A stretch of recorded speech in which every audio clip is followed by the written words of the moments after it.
There's Law Island. There she blows. There she blows.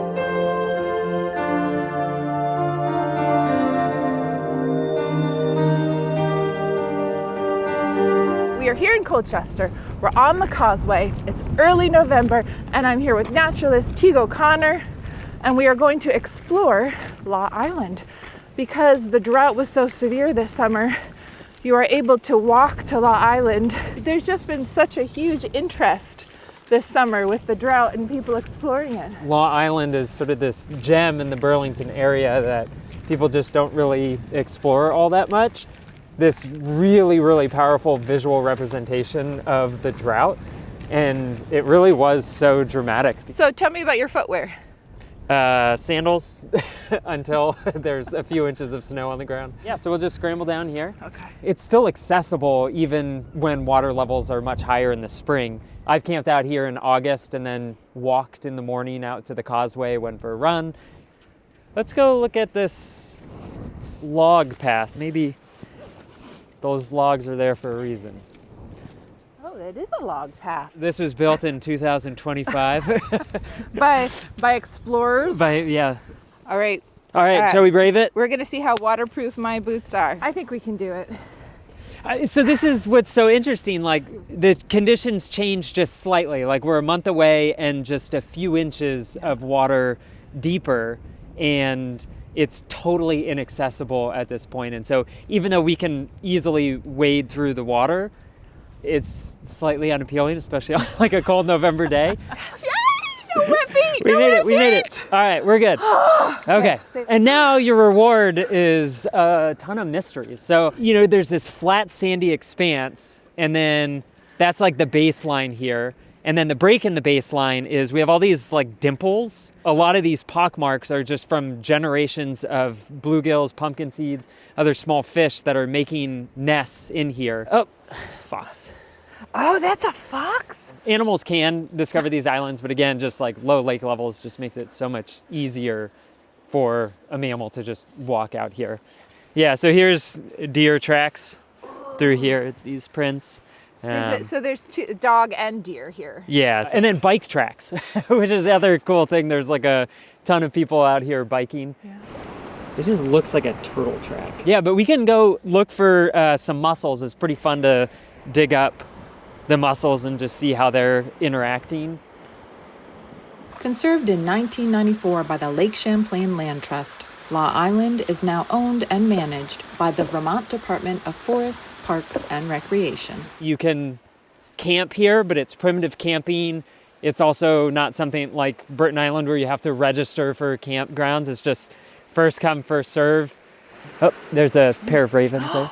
Today is so interesting because it's alternatively sunny and warm and then stormy and windy. It's like a Dutch painting. My work as a naturalist and an educator is to empower people to study the world around them and to know that their place, even if it's the urban center of Vermont, is ecologically interesting. You could spend a lifetime on this island exploring it. Up here is like one of the coolest examples of being able to read the geologic story of our planet. You have all these really prominent horizontal lines in the bedrock of the shale, which are old sedimentary lines, deposited about 350 million years ago. They were deposited in forming the outer perimeter of Pangaea, which then started to rift apart. Pangaea was a supercontinent that existed approximately 335 million years ago.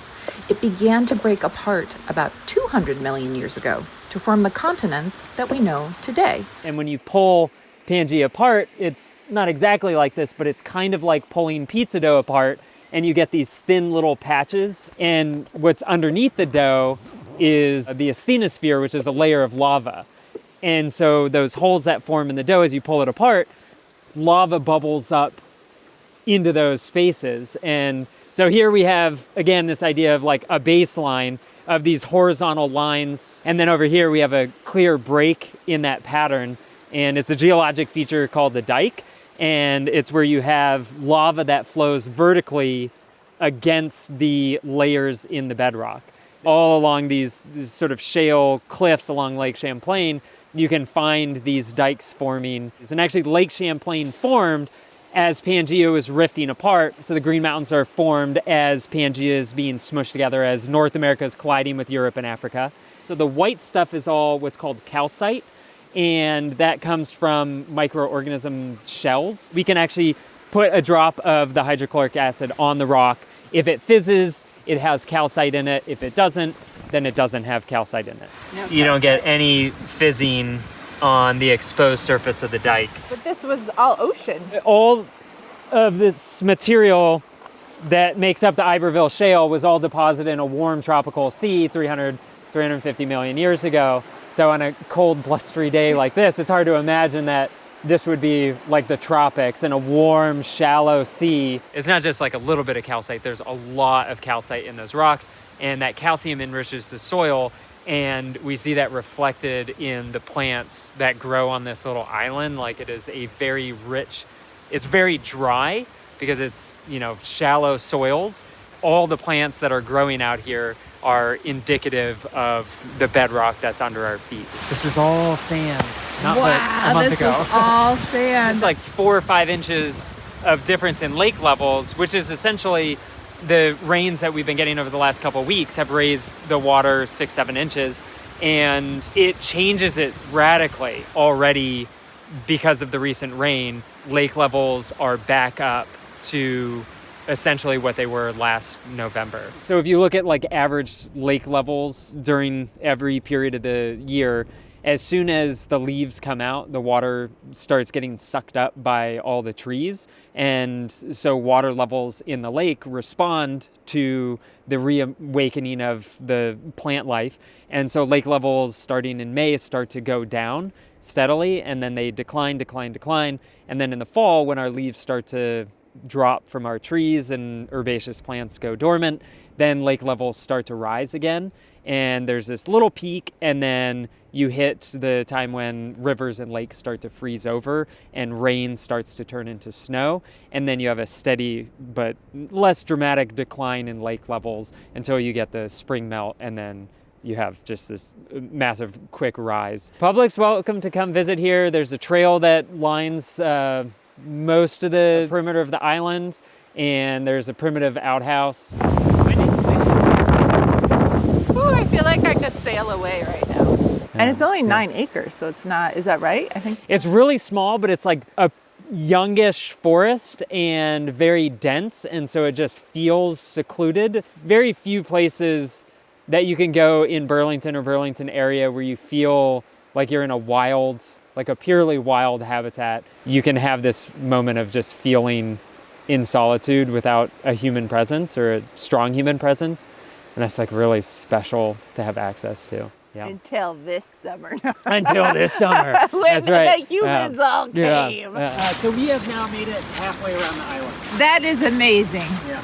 I mean, that took us, what, 10 minutes? It's not windy anymore. Uh-huh. And so it's warm. Even though we're 100 feet from where we just were, the cedars have given up, you know, ground to all the other hardwoods that are in this area that can't quite hack it on the edge where they're getting like ice spray in the winter. Anything that would be out here would probably be itinerant other than squirrels. But like, I mean, we didn't see any squirrels out here today, especially the periphery of the island is used by a lot of shorebirds. And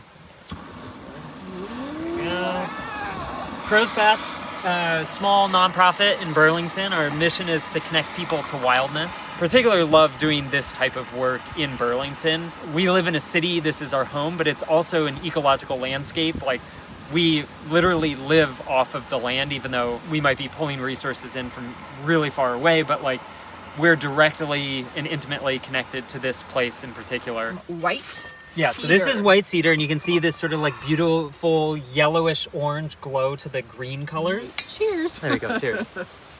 You don't drink tea and coffee, you drink this? Yeah, this is pretty much the only hot beverage that I drink. Courtesy of Teague, thank you very much. Oh, and now it's sunny. Now it's sunny.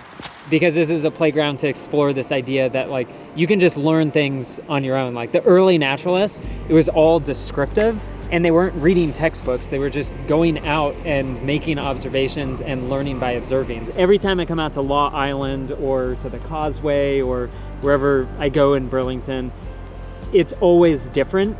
I'm just deeply drawn to trying to understand the way the world works and how I fit into that as myself as an animal and myself as an animal interacting with the bedrock, with the plants, with the animals.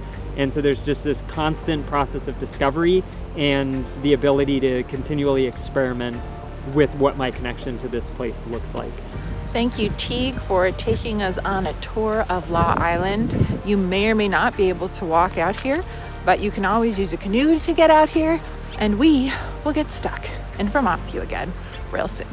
Happy Thanksgiving, everybody. You know, I should have covered this sooner, but someone sent in an email about it, and then that turned into, Eva, why don't you do it since it's good for a video? I think I'll put a little disclaimer like, conditions may have changed. Yeah. Because we have all this rain coming, so. Yeah, and then, I mean, again, if it comes out in December, then by January, you know, this will be ice, maybe, and you could just walk over the ice. Ooh.